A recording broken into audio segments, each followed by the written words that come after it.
Okay, everybody, welcome to Canary Cry Radio, and my name's Basil. And this is Gonz. Last week, from this recording anyway, we were, or at least I was on Twitter, kind of looking around, tweeting around, and I saw an old guest of the program, Jay Dyer. He was talking about Bitcoin, and he was talking about the transfer of wealth. And somebody had recommended that we should do a live stream or just a conversation about Bitcoin. And I get a lot of questions about it because Basil, you and I, we've talked about Bitcoin on the show, on News Talk, Canary Cry News Talk, Canary Cry Radio, and we have for a few years. And we've been looking into it because of the fact that we're sort of, we're futurists, we're watchmen, whatever you want to call it. We're looking ahead. And one of the things relevant conversation. Sure. And looking at the economic infrastructure, and it's all come to a head this year with the virus and the crash of the economy and the digitization. I don't know, the Ronas. But we wanted to bring Jay Dyer on and have this conversation. So, Jay, what's up, buddy? Hey, what's up? Glad to be here. Yeah. Thanks for being here, and thanks for hanging tight as we got all of our ducks in a row. I hang tough like the new kids.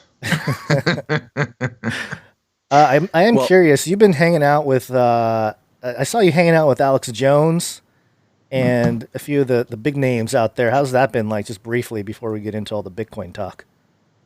It was a lot of fun. Alex is just as wild in person as he seems on air. He was a little ball of energy. Well, That's pretty awesome. big. He's actually a pretty big guy. So he's a stout little ball of energy.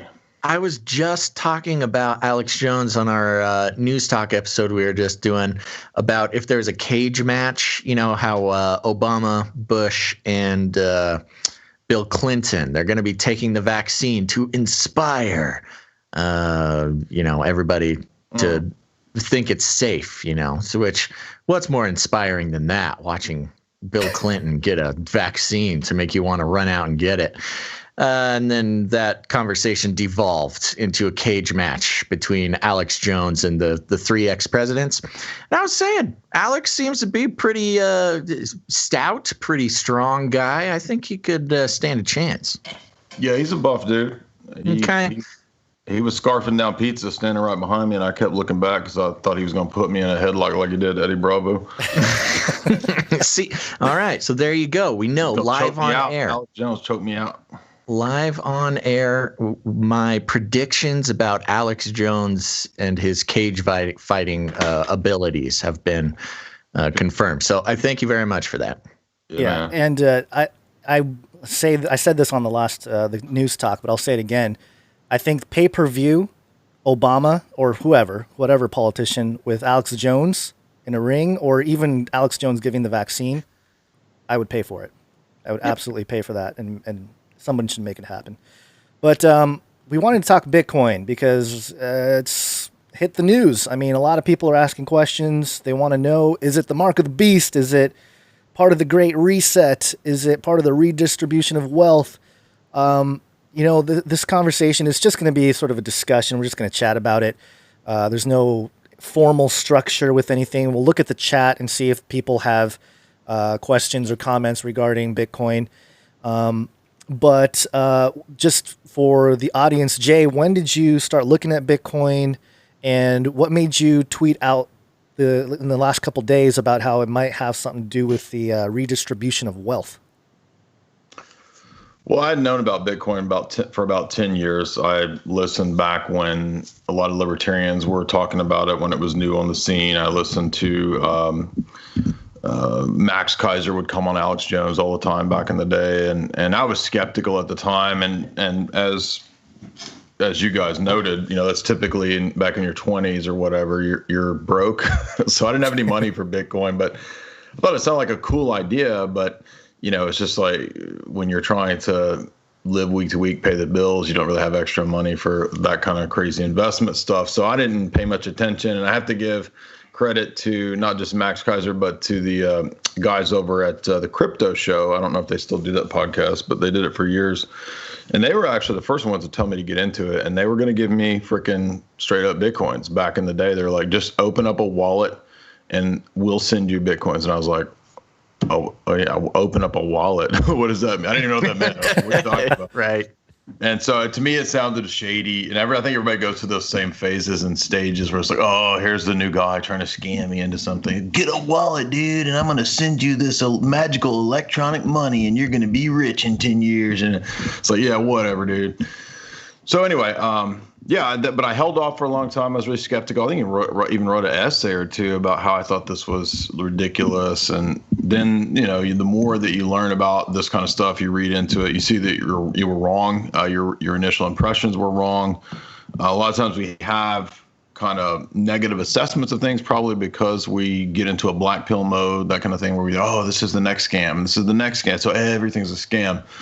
And then it was about, I guess, 2016, late 2016, early 2017, where I just listened to more and more, economic podcasts and interviews with guys into Bitcoin. I listened to tons and tons of videos, documentaries, and then I finally just realized that there's just a lot more pros than there are cons. We can go into all that, but this is long-winded to just say about 2016, 2017 is when I started kind of investing slowly and then more and more gradually into, when we had that first 2017, debacle. That sucked, but it was actually good to go through that volatility. Yeah, because then, not just for Bitcoin, but just on a personal level, it was good to ride that out and to know that, if this kind of a thing happens in the future, I'm not going to be that worried about it. So anyway, long story short, about 4 years. Yeah.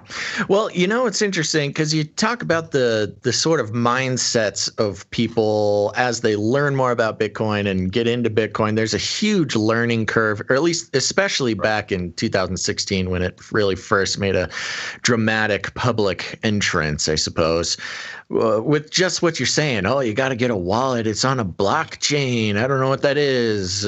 I don't know if I should be impressed or what. And is digital money? Well, how is that different from, dollars? Dollars are already digital in my bank account, et cetera, et cetera. The learning curve is pretty drastic. There's college campuses now that have cryptocurrency classes or blockchain classes, just to learn the basics of what's going on. And I think a part of that cycle that we've all been through is, like you mentioned, that's too much. That's too different. It's too, we would call it now a paradigm shift in currency, especially since, hey, fiat currency got us this far. It got me my car. It pays my bills. Why do I need anything else? And, you mentioned libertarians. The interesting thing, even with certain libertarians, they don't seem to realize that one aspect of fiat currency sitting in your bank account, I won't even talk about cash, but, credit or dollars in your online banking, if you send that to someone or you want to do anything like that, you're not just sending it to someone as in an envelope you're putting in their mailbox. You're literally giving your money away to some third party with some sort of faith that they will do what you ask with it. Mm-hmm. And that's kind of one of the things that obviously is a big paradigm shift that I think a lot of people don't fully grasp with Bitcoin. So if you're listening live now and you're wanting to know the differences, if you were going to transfer money to your kid's account, you're sending them burrito money for college or something, you send $100 through your bank account, that money could change hands with at least one, but probably several different middlemen companies who simply just make money by taking your money, moving it to one place. They take it, they move it to another place. It's this whole system, and we'll get talking into world systems, economies, economic systems, and eventually beast systems or whatever. However, you want to take that conversation. But what Bitcoin does is it takes away any need well, for the most part, with some exceptions, but it takes away any need for a middleman to touch your money, which should be a pretty cool idea to people, but they're so resistant to it. What kind of experience have you had with people who kind of have that kind of thinking? And what would you say to them? So, like you said, it's a learning curve, as with everything, on the internet. When Facebook comes out, there's a learning curve when people start using it. When people start using Twitter, there's a learning curve. I witness people even right now who come into the Discord. Of course, a lot of people, 25 and younger, are far more interested in using Discord, for example, as a social media application than Facebook. Facebook is primarily a lot of boomers, and the point being is that we can see an analogy between the shift from Facebook to what exists now with Discord, or what will be in the future, probably to a similar shift in paradigm when it comes to what you're talking about with money, monetary exchange, stores of value, wealth, the logic behind the storing of energy, and that monetary transactions, or that money itself represents and is a way to objectively represent your energy. And that's the logic that I think was the final straw for me to figure out that this is not just, e-commerce. It's not just e-money. It has multiple positives, multiple pros that make it a much more honest and ethical system. And so I think the biggest hurdle still is, number one, people don't understand why it's a thing or why it matters. They don't understand why it's ethical. They don't understand why it's more logical. And they don't understand the concept of, energy transference and stores of value and all that kind of stuff. Because a lot of people don't invest. I mean, it's a small portion of the population that does look into and study economics. And those of us who, came from the conspiracy world or are in that world or whatever, in a way, we had an advantage because we knew about the Federal Reserve. If you were into Ron Paul back in the day, you knew about the problems of fiat currency, Federal Reserve. So I think a lot of people are, especially given the way that they've done the quantitative easing and the money printing stimulus stuff in the last few years, and especially the last year, people are starting to feel it and figure out that there's something wrong with the way our monetary system works. It's all built on debt. It's built on gigantic amounts of debt, which is just insane. Yeah. And it's not just that it's usury based and fraudulent. It's theft. And so if it's theft, it's immoral. Yeah. So if you want to move in the direction of ethical money, you could argue, okay, well, the dollar was at one point, on a gold standard, and it was at least less likely to be manipulated. I'm sure it was manipulated when it was on a gold standard. You can manipulate gold. There was a big fee that JP Morgan just paid for that. But the point being is that there's just so many pros as opposed to the cons. And I think the stumbling block is explaining and educating people to the pros and the cons. And that's the hardest part. Yeah, I would agree. This could be a question for you too, Gonz. I'm curious on the cons. We all know the pros, and we're going to be talking about the pros all the time. But I have trouble really getting a good list of cons from people who don't think that it's just a scam offhand.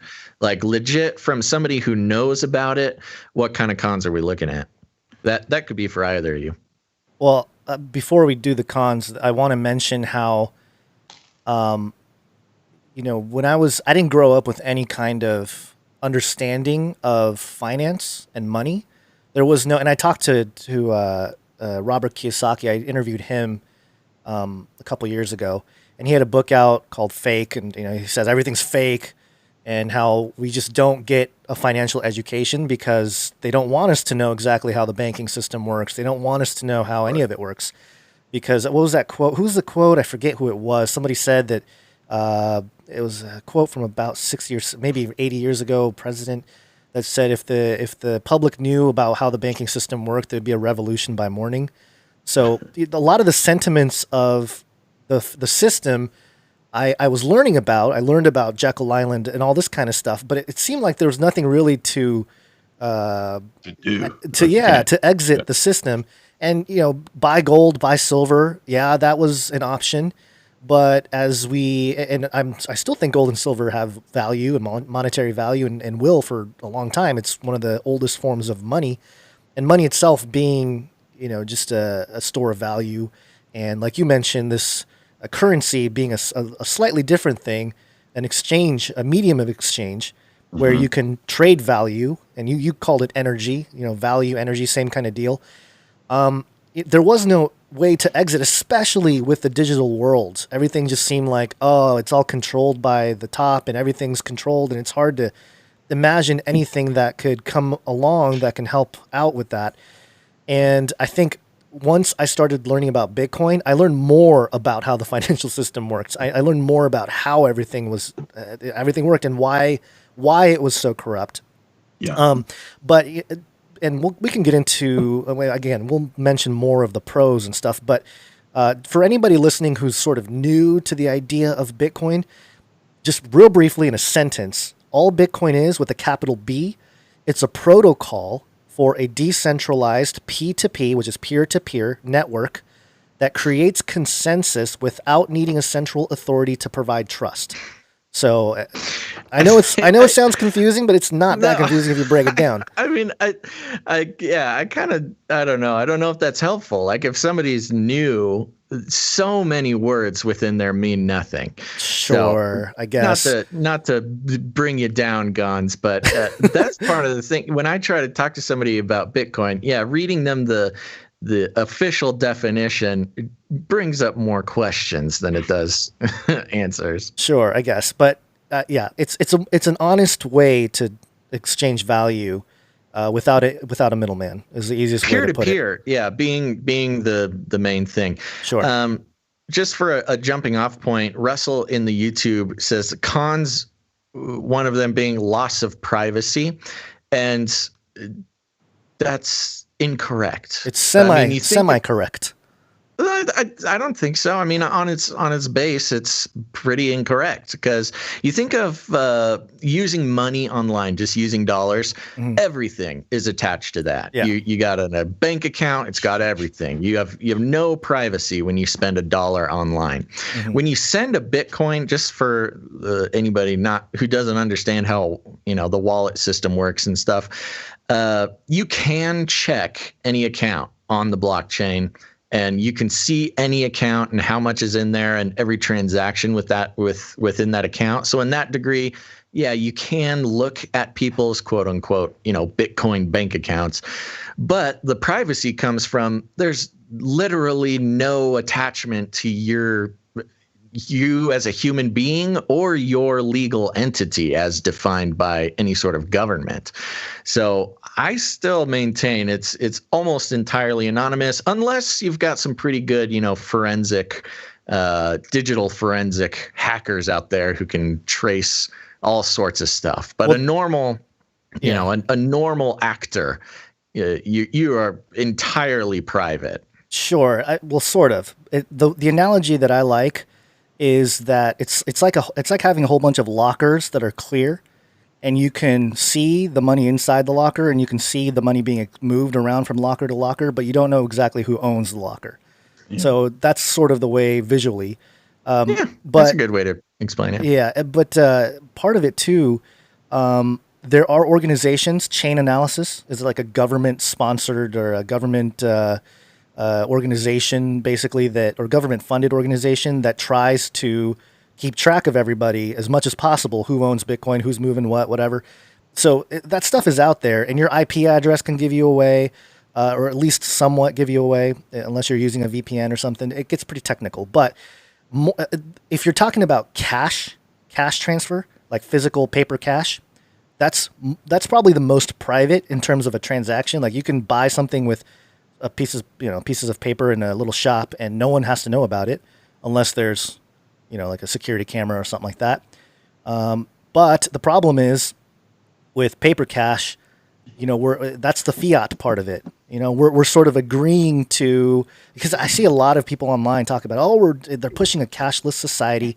It's all going downhill. And then I started asking the question, so what is cash? And it's really it's paper. And I've talked about the example before. What's the difference between a piece of paper that says 1 and a piece of paper that says 100? Well, it's just, we've all just agreed that 1 has more value, so it's kind of like, okay, it's a magic trick almost. Like, we're just being fooled to believe that these different pieces of paper have money. And so the difference there with Bitcoin in terms of the value or the amount is that, like you said, Basil, you can see it on a blockchain. You can see it. It's all transparent in that way where you can't really fake it. And that was kind of the big breakthrough with Bitcoin too, is being able to create digital scarcity. I hope I'm not using words that are too big there, where in the past, anything digital, you can cut and paste, cut, paste, cut, paste, cut, paste, and you can just create more and more and more, which is kind of what the Federal Reserve does with dollars. They just kind of hit print and, there's just all this money being printed. You can't do that with Bitcoin. There's some hard caps as to how it's created and the amount that will ever be created. And so that's kind of what you were talking about, Jay, the transparency and all that. But let me, in terms of the negative aspect of it, and we can sort of get into how viable these concerns are. One, and I already saw it in the chat, why would you invest in something that's the beast system? Why it's the beast system? And it's like, okay, think about what your dollar bill already is. It's got the all-seeing eye on the back. Yeah, right. It's you're already using the beast system, so it's like, all right, it's not really that different. But other concerns that are brought up often is, what if an EMP happens? What happens with an EMP, guys? If there's an EMP and it wipes out all electronics, what happens? And I think it's you have to be specific about that too, because okay, an EMP wipes out America, then what? If it wipes out the whole world, then what? So those are different scenarios, and the results will be different. But go ahead, Jay. No, I think you're right to call out kind of these common. We were getting a lot of these last night. We did a stream with Julia from Brave the World, and then we were talking about Bitcoin. She's a big Bitcoin proponent, and we were getting all the kind of the same, FUD in the chat, and the fears, the uncertainties, the doubts, the the worries. My principle in response to that is always, anything that you say against Bitcoin can be leveled against the dollar like 10 times worse. Right. Most of the time, like 9 out of 10 times, right? So if you want to talk about the dangers of it being stolen, your money hacked, okay, that's all applicable to the US dollar in terms of banks collapsing, in terms of inflation, in terms of money printing, and especially what they've been doing with the stimulus. We know with the incoming government, or the one that's trying to come in, that they absolutely intend to do more money printing. And so that's just more theft and devaluation of your purchasing power, your dollar, your currency. It's just there's no logic behind staying in something that over time you're going to have stolen and lose the value of it.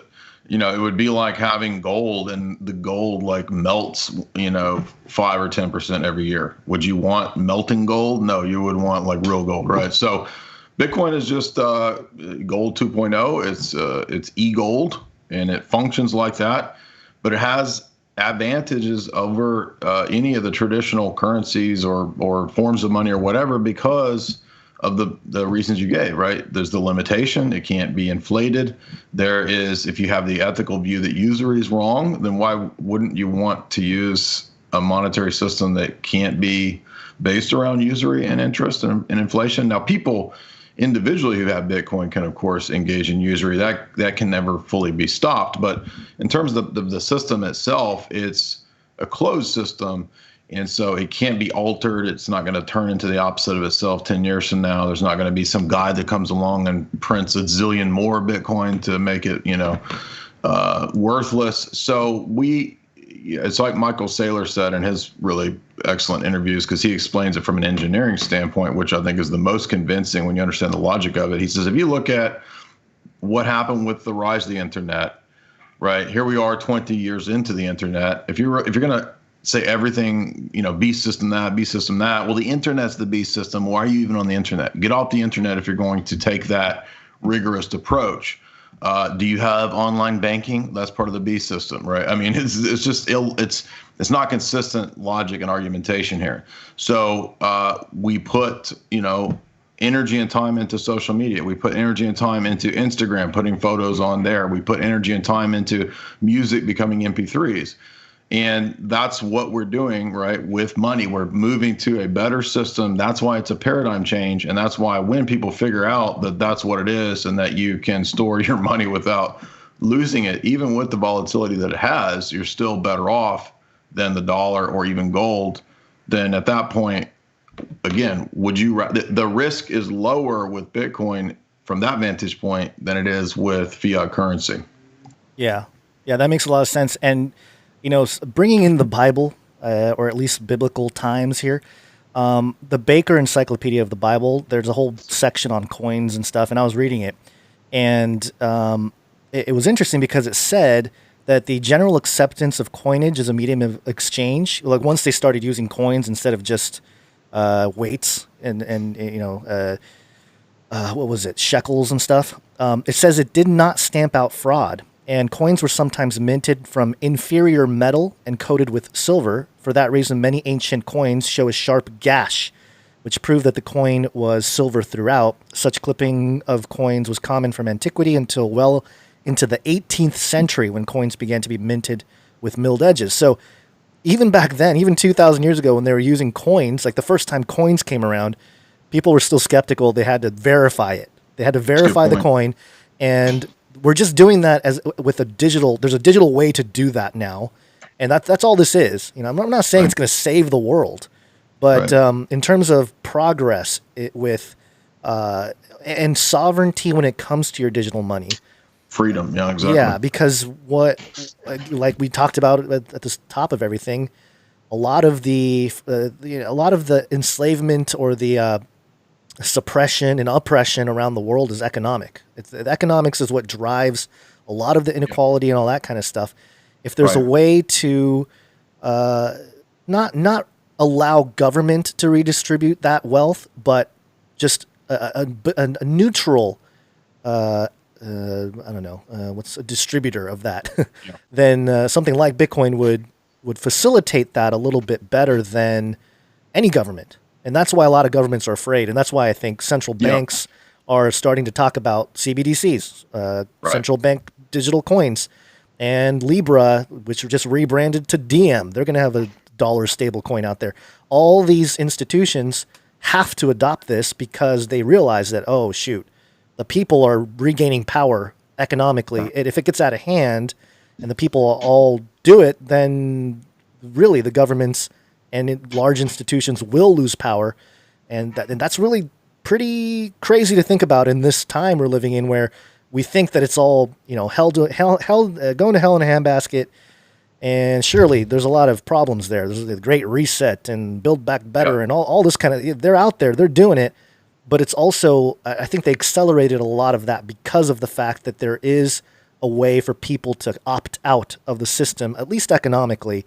In limited terms. You can't completely, as long as we're in the world, we're sort of stuck in certain things. But in terms of just the system itself, there are options. So, but speaking to the EMP thing, if the EMP takes out, whatever, half the world, all the world, it would have to be the whole world, because that's part of the strength of Bitcoin is this idea of decentralization, and you don't have just one central point of failure where, okay, let's say all of America goes out, electricity goes out in America completely, internet goes down, shut down every computer in the world, and you'd have to do it forever, basically, because as soon as it comes back on, if you have one ledger, or at least two, verification starts back up, and you're fine. So and if you think about the near term with Starlink, they're trying to get internet all over the world, and that has its own eschatological concerns. But in the meantime, I don't think the elite are going to so easily take down their surveillance apparatus. They're not going to just be like, oh, EMP everybody, because they're part of it too. If you take it down, then they're taking down their whole apparatus. So, another thing that you guys and myself have as an advantage, maybe over people that are 20 or 25, is that we've lived to see quite a few scares that came with the internet, and a few of the fake bubbles and a few of the fake concerns. Remember Y2K? Oh yeah. Yeah. Oh, this is going to shut down all the internet and all the computers in the world, and it's going to be chaos. And it was nothing.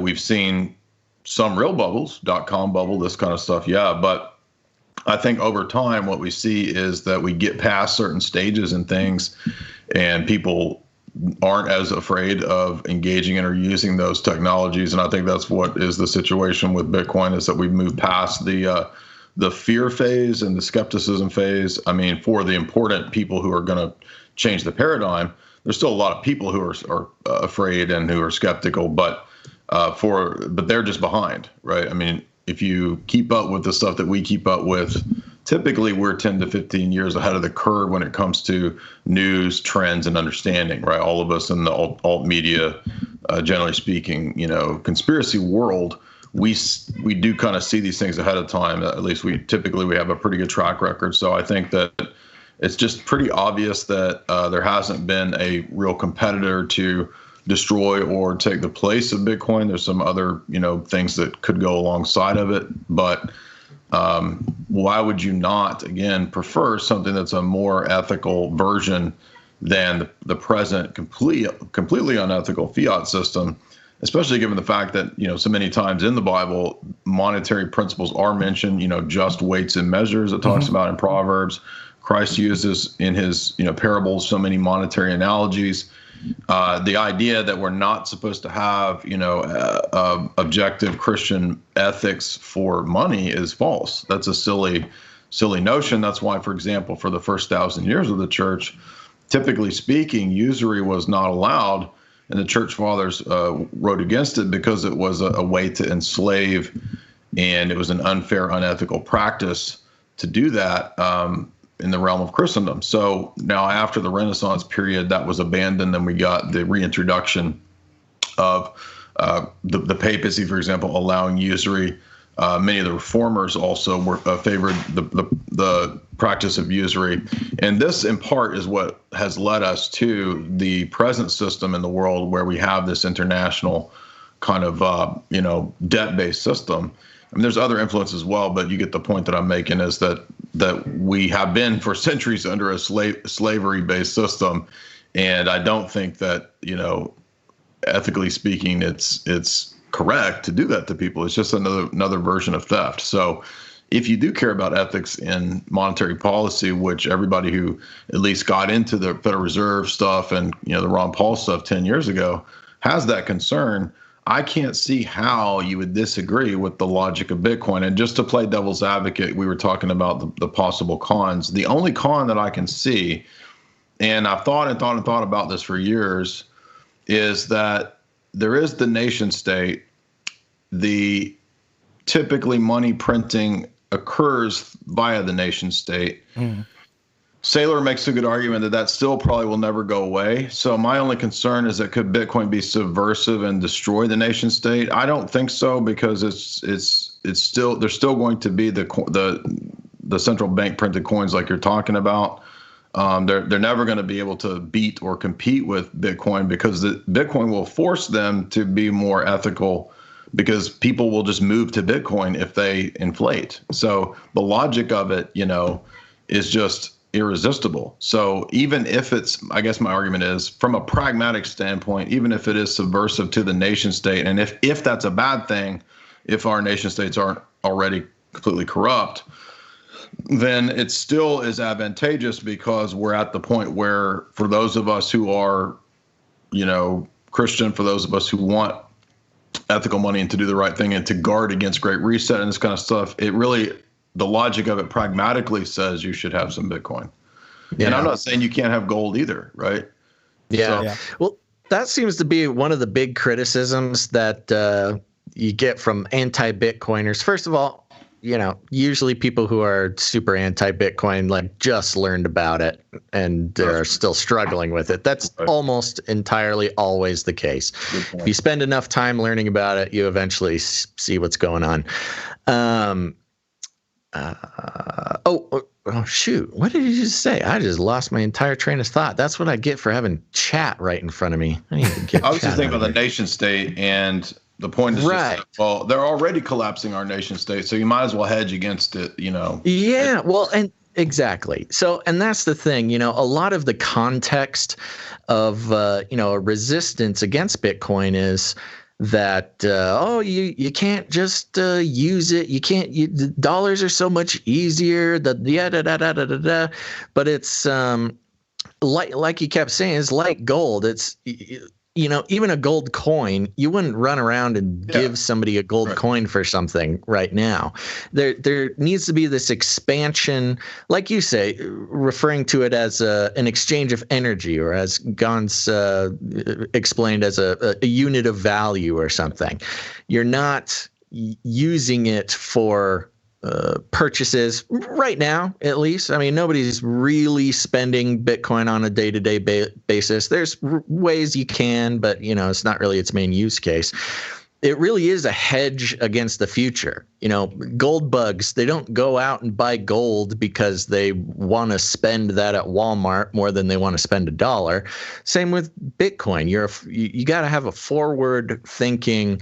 It really is a resistance type of mindset, which makes me laugh when people try to make the case that, Bitcoin is, was created by central banks to trick people. Maybe. I don't know. Who knows? I don't know who Satoshi is. But why would they create Your fiat something? Currency was created by a central bank to trick people. right. It's even it worse. Always Again, goes back to it always goes back to oh, so you love dollars. That's fine. You stay in dollars. I'll get my Bitcoin, or gold or silver. And you make a good point. Like any store of value, you want to diversify in whatever way works for you. Again, I'm not a financial planner, so none of this is advice, but just my own experience. But the fun part about it is it really is more of a rebellion against an established system. I mean, it's a rebellion against corrupt nation states and global economics and world banks and things like that.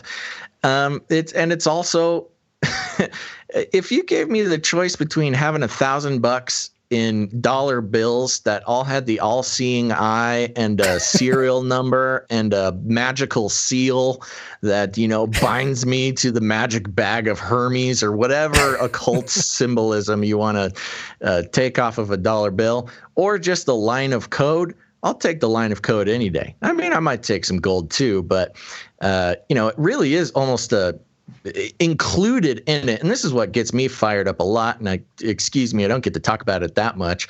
It's almost has like a spiritual significance of detaching yourself from whatever the system of the world, the beast system, the exactly occultic origins of our government, et cetera, et cetera. Yeah. No, I didn't mean to cut you off. I totally agree. That's another good point, is that people are always talking about how can I not participate in this existing evil system? Well, here's one example, one way you could. And again, the other thing that's annoying in the objectors is always there's always well, what about this problem? As if there's some silver bullet that's going to solve every. There's no right. That's going to solve every possible problem. That's a stupid objection. So, get past all that stuff. It's not going to matter. Again, every argument that you level against this kind of a currency, a cryptocurrency, or actually just, digital gold, it's applicable to all the other. Now, let me also address, okay, so if there's an EMP and if everything collapses, guess what? All of your money in the bank is not going to be right. That's right. Right. So the dollar's probably going to be worthless too. In that case, maybe having some gold would be advantageous, but again, how are you gonna destroy the entire internet? I mean, that's very unlikely. And if we do reach that scenario, Bitcoin's not going to matter, nor is the dollar. Yeah, we're gonna have some much bigger problems. Not accessing our Bitcoin. Yeah. Now, I do want to mention, because I see a lot of people chatting about different cryptocurrencies. I think generally, you can apply a lot of these to many cryptocurrencies. All cryptocurrencies are not created equal, and there are some real duds out there. You probably don't have as much advantages, at least, than Bitcoin does. I don't even know if I want to get into talking too much about other cryptocurrencies, because Bitcoin is such a a great catch-all for the broader concepts that we're talking about. But yes, that there are many different kinds of cryptocurrencies that you can apply these concepts to. Yeah. I don't know if there's any that I necessarily want to get really excited about on the show, but if you have any, feel free to bring it up, I suppose. I mean, I've gambled a little bit this year because I had a little bit of extra money that I had attained from some of the gains. And so I played around and just did some gambling and trading, and I made a little bit, not a whole lot, but I guess if you want to, take some risks like that. But in the long term, I don't know. I mean, I don't have the time, really to spend all day, studying every single different, altcoin to try to figure out which one is going to be the next, 10%, 20% rise. But, I'm sure some of these are going to be around and will be along with Bitcoin. But the great thing about Bitcoin is the simplicity. Like once you kind of get the basics of it, it's very unlikely that that's going to go away. And so it's just a lot easier unless you're some sort of day trader, live on the edge, dude. It's just simpler if you want to be a hodler or something like that. Yeah, day traders. I've looked into. I kind of studied a lot of that in the last few years, and day trading is like the worst thing. It's like I don't know. You got to be like a true degenerate. I'm nothing bad against people who are day trading. I envy you. You guys, you guys have a lot of degenerate. That's kind of the mindset, though. It's actually become like a crypto meme to call yourself a degen. But that's funny. Yeah, but one of the things you mentioned, altcoins. I have probably more knowledge with a lot of altcoins than I'd like to. I spend too much time reading up on it and looking at it and stuff.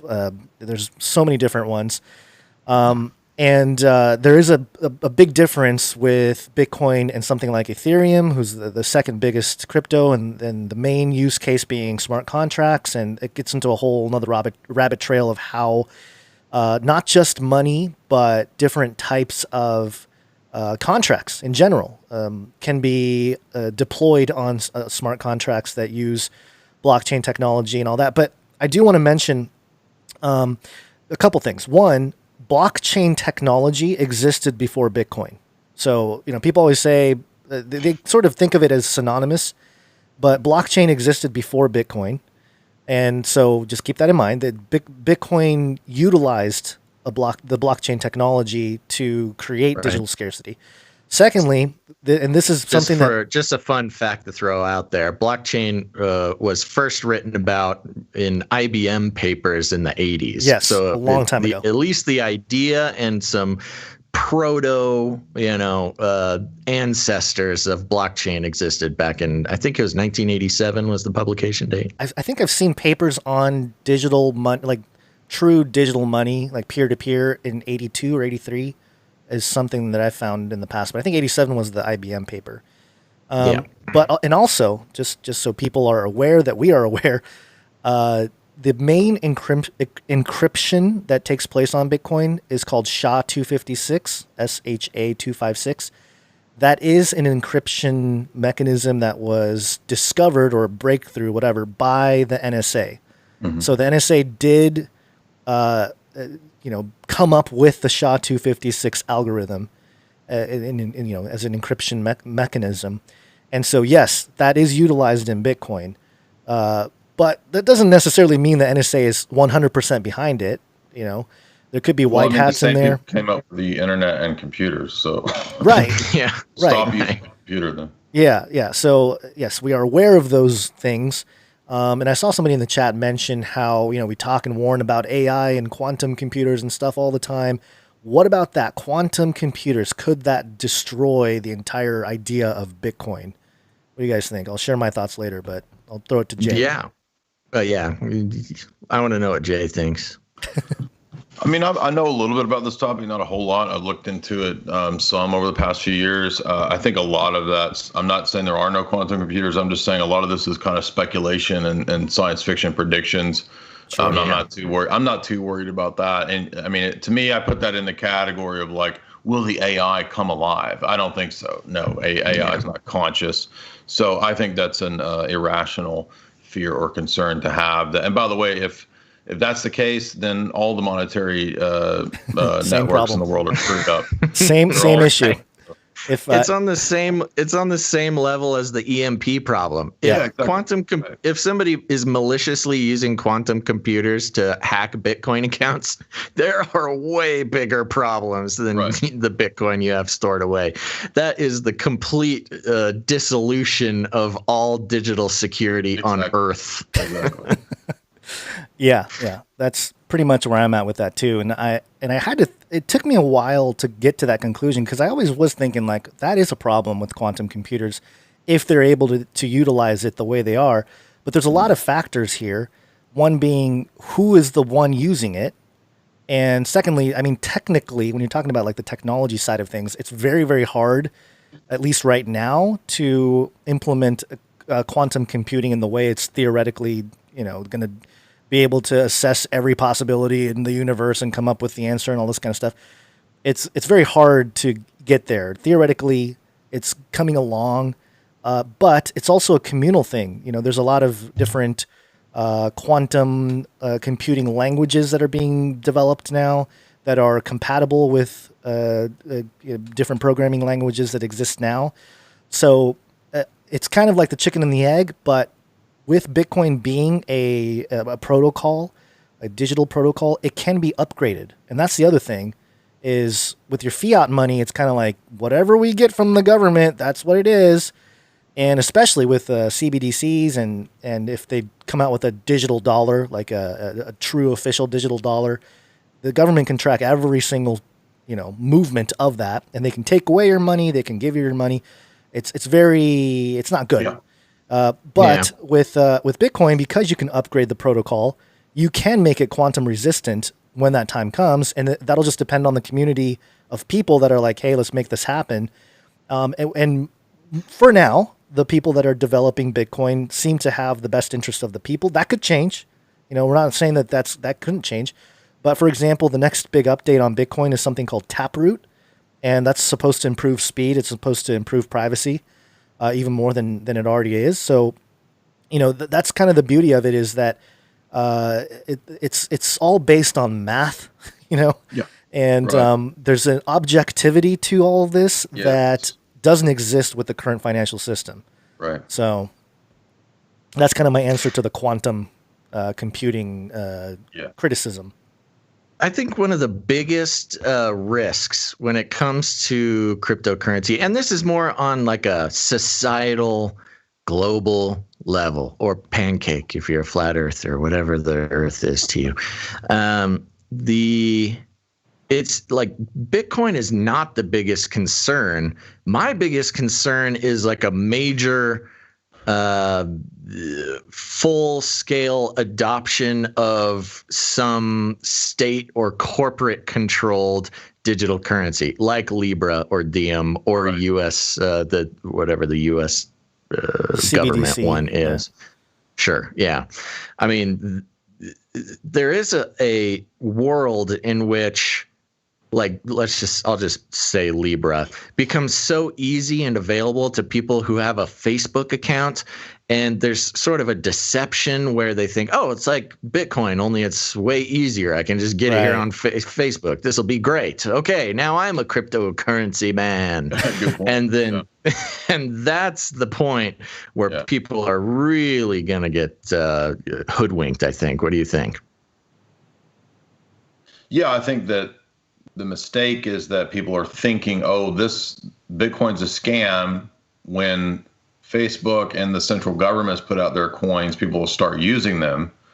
Then they're going to realize, oh, yeah, now I'm being scammed. And it was Bitcoin that would have been the haven, not the scam. So unfortunately, although I'm not saying this is ethical, but I think that it's almost like it's kind of an IQ test. You know what I mean? Like, are you really going to trust Facebook or the central government? Something that at least gives you a degree of personal sovereignty and freedom over your attained, energy. You're storing time and the effort and power and energy that you put into your products, into your work. And if you pay taxes every year, like I do, you know how much of that is stolen. I mean, I think that it's much more logical to people that have a business than the people who aren't, investing money or don't run a business. They don't really, I mean, I remember before I had a business, I didn't really think about economics other than from a conspiratorial vantage point. But if I had thought about it in more of a logical investing way, when I was a wage worker, wage cuck, I should have just taken some portion and invested it, and I would have been way better off. So that's what I'm trying to get across here, is that if you are in a situation of poverty, in a situation of wage slavery or whatever, this is still the best option for you. That alone, I think, is a big positive for the people. Yeah. Yeah, and for those listening, I've seen it a couple times in the chat, and I think this is one misunderstanding with Bitcoin. You don't have to buy a whole Bitcoin at a time, folks. You could put $10 from each of your paychecks. Forego one McDonald's meal and put it towards Bitcoin or anything. I mean, it just generally in with an investment mindset. I kind of cringe a little bit with some investing guys and how they kind of make it sound easier than it really is for people earning a wage to put money aside. So I don't want to be that guy, but I can only say that because that was me. And to a degree, it is me. Sometimes you can put in as little as possible, just so you know out there. An easy way to do it would not necessarily be the way I would maybe walk my parents step by step to do it, but an easy way to do it would just get a Coinbase account and just fix $10 to each from each paycheck. I will say Coinbase keeps going down. We don't need to talk about it. That's what I'm saying. Coinbase keeps going down every time Bitcoin goes up in price. Oh my gosh, it's a conspiracy. Philosophically, there are plenty of services out there that make it easy to get Bitcoin. Yeah. There are also very complicated, safer ways, but there's also easy ways. But so just so everybody out there doesn't think we're just like a bunch of internet jerks, assuming everybody, has the money or the time. If you got $10, it's worth having, because I mean, if in the world where Bitcoin does become an important thing to have, the guy that has $10 worth is going to be infinitely more well off than the guy who has zero or girl. Yeah. Right. Yeah. It's something to keep in mind because the number of Bitcoin that can ever exist is 21 million. Full Bitcoins, like whole Bitcoins. It's divisible up to 8 decimal places. So the same way you have dollars are divisible to the 10th, so 2 zeros after the period there.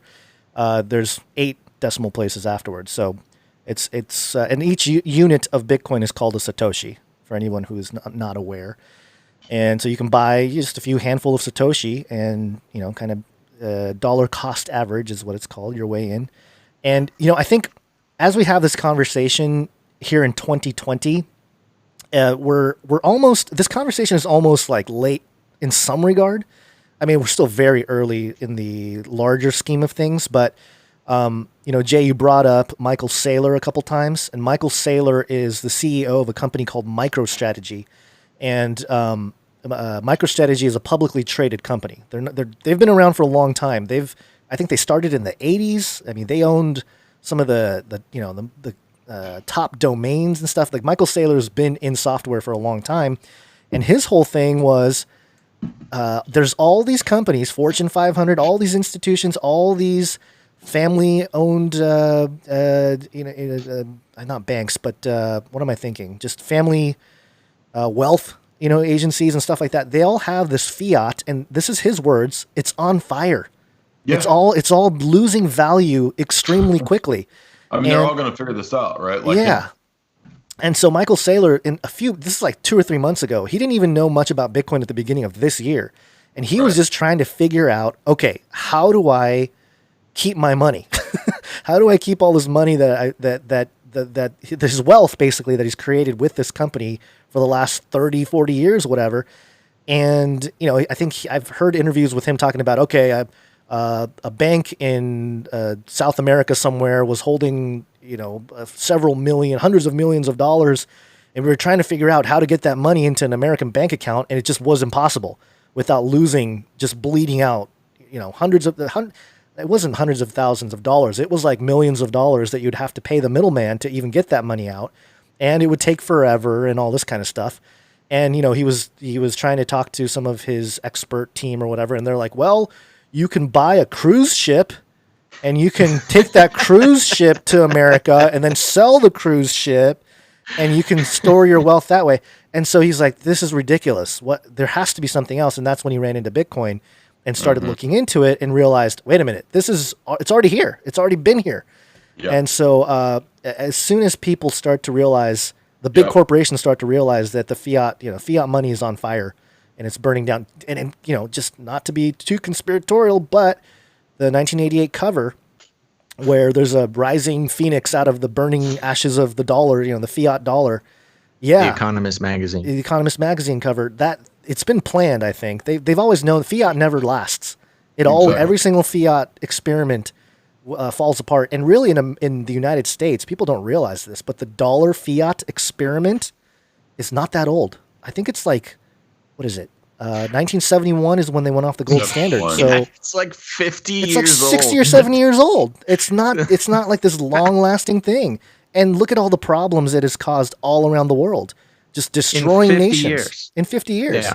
So you got to think. A couple years ago, my girlfriend at the time, wife now, we were thinking about how money that we had in savings, it wasn't a whole lot, but how it was going down in value, right? I was just looking at inflation charts about what you could buy in the 90s because, I graduated high school in 97. So I remember, when you get your paycheck and you go, and back in the 90s, you go buy CDs, like you get your whole paycheck and you buy CDs. And I was just thinking about not monetary CDs. I mean, like a CD, right? Like I go buy my, Green Day CD or whatever I bought, but Dookie. But I'm thinking about how the purchasing power, like, drastically has gone down, and how even from the 90s inflation is crazy. So with what they're doing in terms of this crazy stimulus stuff to get everybody on the dole, to debase the dollar, we just started thinking about how it would be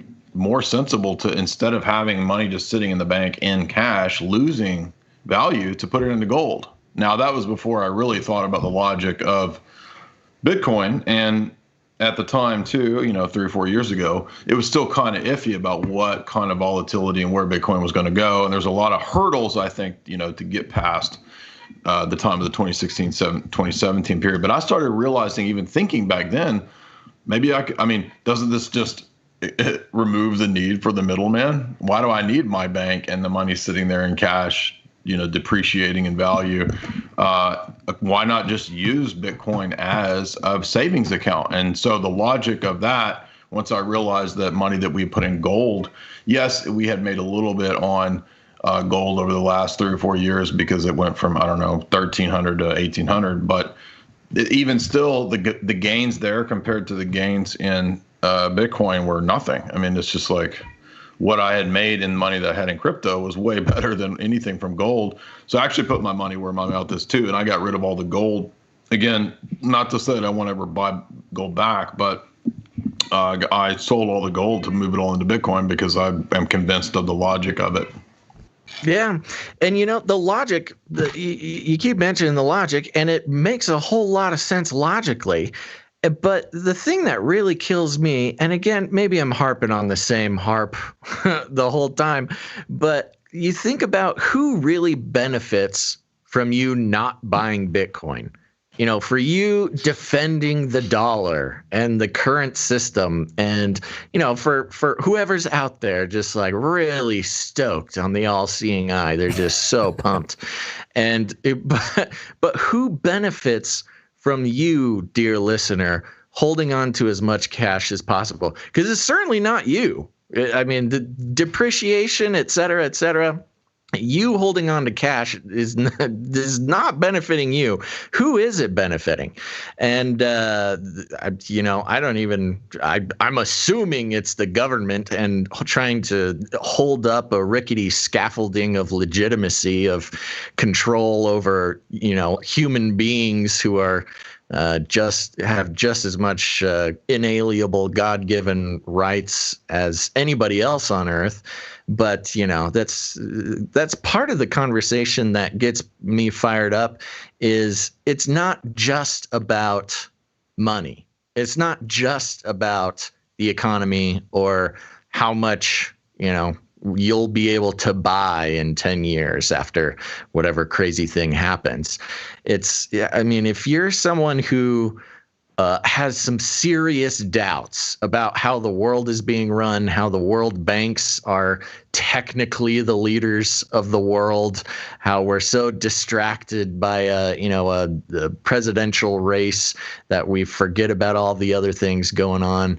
If you're really one of the types of people who's really questioning the sort of construction of reality around us, that quote unquote authority figures are, just hoping to God that we buy into, or hoping to Lucifer, or hoping to whoever they hope to, then it might be a time to just take a second look at who's pulling our strings and in some of the most important issues of individual lives. I mean, I hate to make money such a big issue, but really the reality is, if you're looking for just some sort of independence from, daddy or mommy America, I'm not saying you have to go buy a Bitcoin, but certainly question who's benefiting from you, refusing to learn the facts and the philosophies behind it. The philosophy is what's, really gets me fired up. Yeah. So anyways, there's my rant.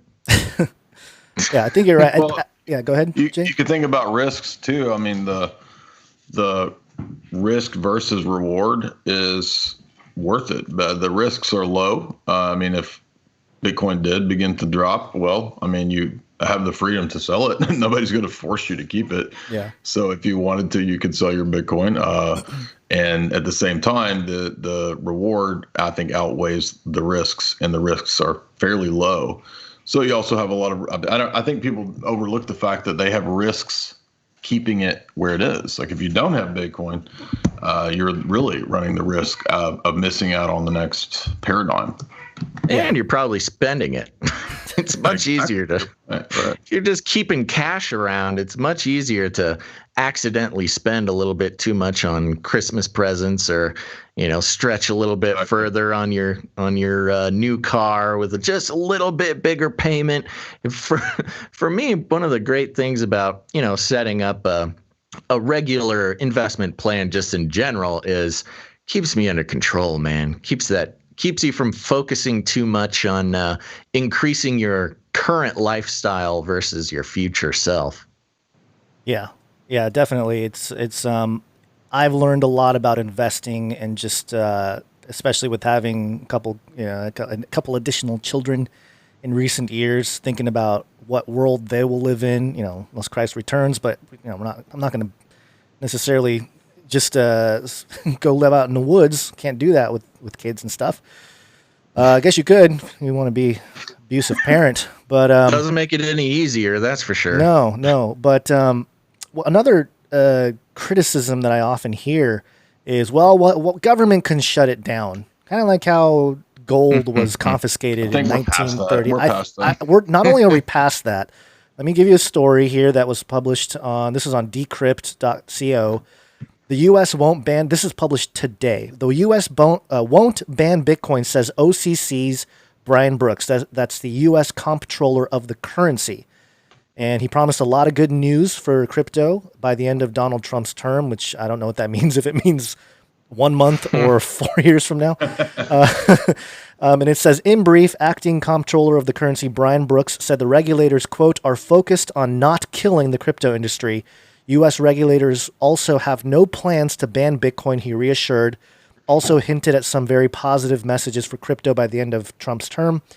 And Brian Brooks was one of the head lawyers for Coinbase before he became the U.S. comptroller of currency, which is basically the guy that goes around and just makes sure that the currency is operating like it's supposed to. It's a crypto guy. So I don't think they're going to ban it, and they realize they can't really ban it is, I think, the point.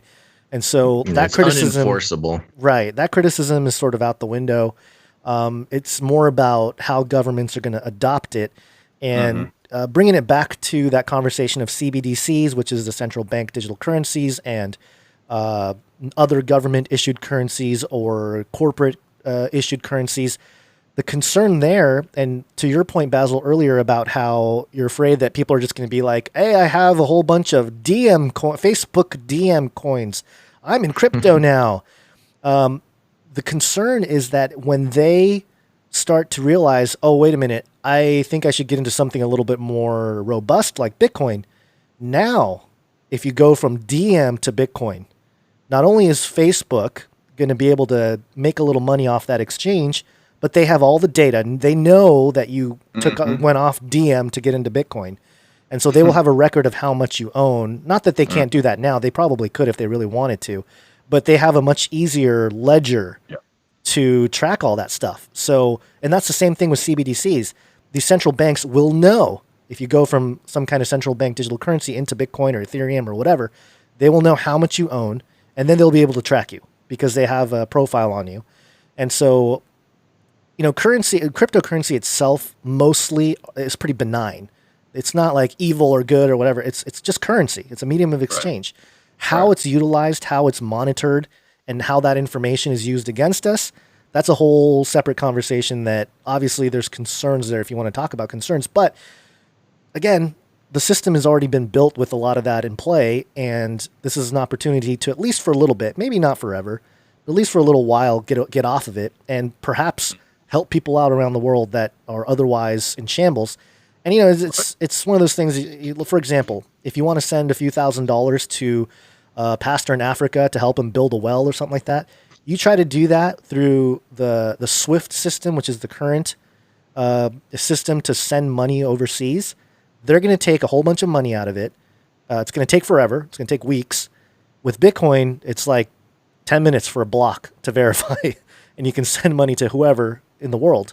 Now, I understand there's that, world currency type of fear that can be associated with that, but because there's no central entity controlling it, you can't really say that it's that yet. Again, it could get to the point where something like that takes place, but those are things to keep in mind when it comes to the pros and cons. Like, I understand the cons. Like, I've processed a lot of the potential downfalls of this for a while.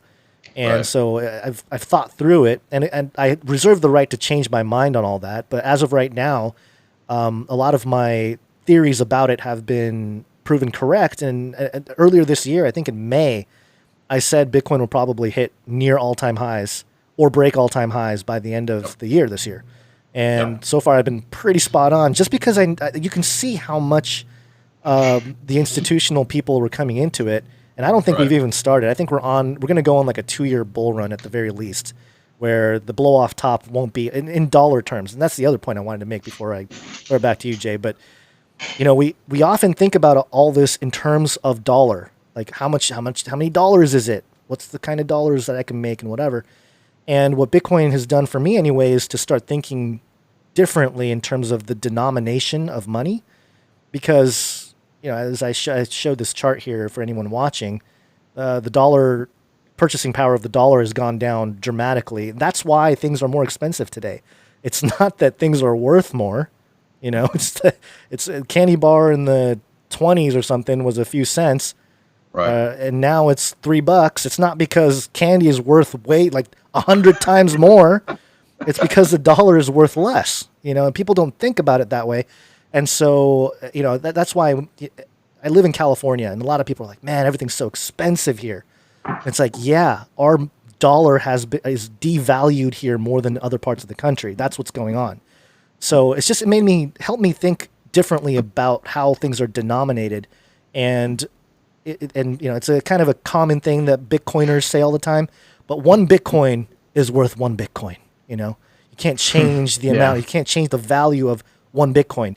The purchasing power may fluctuate over time, but in terms of the value of one Bitcoin, it's still one Bitcoin. You can make the same argument about the dollar, but they're printing more and more dollars. And you talk about supply and demand. Supply keeps going up, so the value of each dollar keeps going down. And so, it's just kind of basic economic stuff that I didn't learn growing up, that I have been able to learn because of Bitcoin. So, yeah.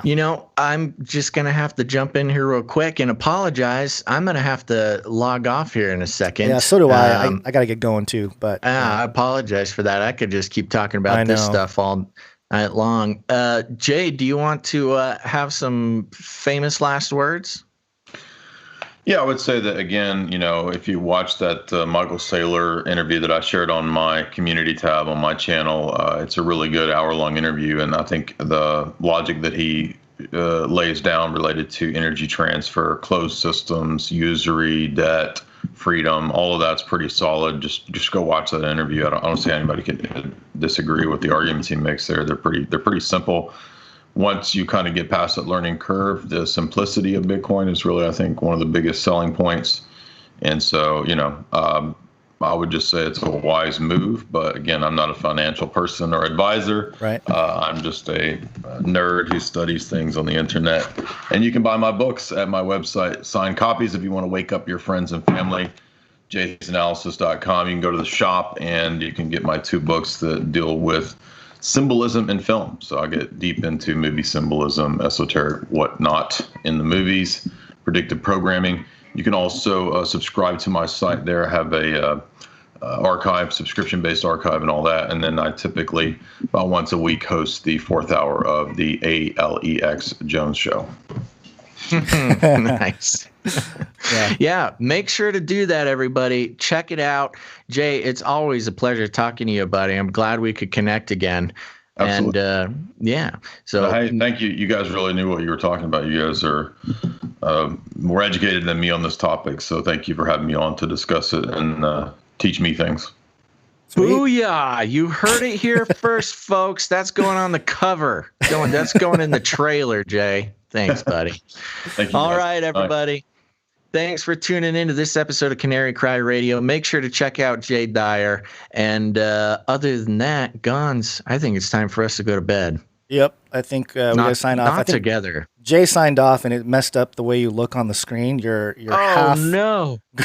You're half green screen. It's all falling apart over there. But sabotage. You just had to get one last jab in there. Well, that's okay. I'll let Jay sabotage me any day.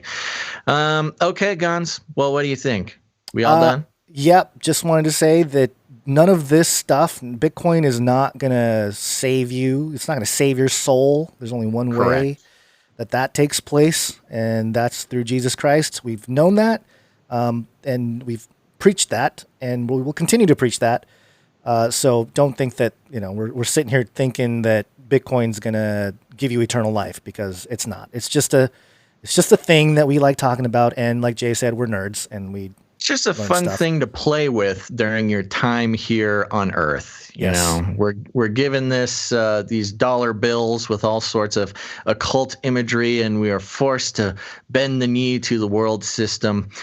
We might as well play around with something that's an alternative while we're here. Not that it all matters eternally, but we got to spend the time somehow. Yeah, until I come out with my whole thesis, Gonz Eternal. Gonz Eternal. All right. Well, I got to get out of here. Yep, so me too. Thanks again, everybody. Here's the thing. You can become a producer of the show by heading to, right now, our Canary Cry Radio website is down. But if you believe that advertising companies should not determine the value of the media you consume, and you would like to have a little bit more control of that, you can become a producer of the show, because we're on the value for value model.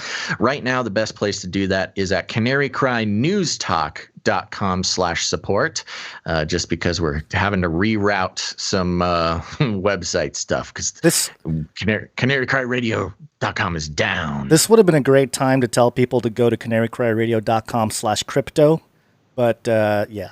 But that's down also. That's down also.